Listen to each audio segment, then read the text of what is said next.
making my cilantro lime crema. It's really simple and easy. You can make it in just 2 to 3 minutes. This is not a traditional crema. It's a quick crema. I can't wait to show you how to make it. Let's go.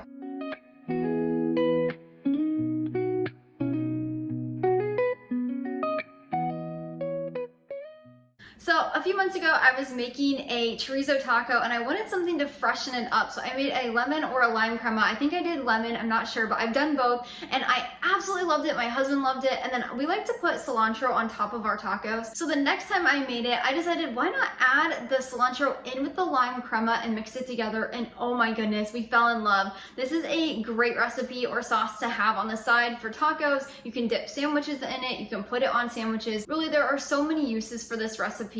If you'd like to find my full written recipe, you can find it linked down in the description below. Just click that link, it'll take you over to the blog where you can print and save it at any time. Now, let's get making this. To get started, you'll need 1/4 of a cup of cilantro leaves. For the most part, you're gonna wanna take off the stems, but if there's little ones, that's completely fine.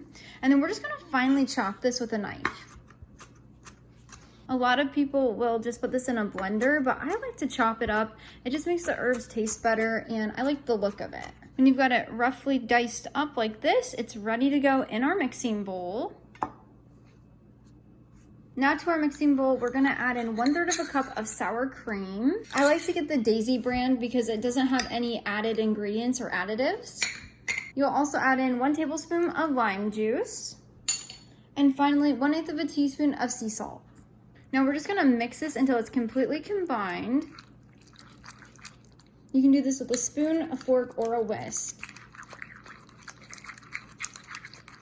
And that is how you make my cilantro lime crema. If you'd like it to be thinner than this, you can add in a little extra lime juice.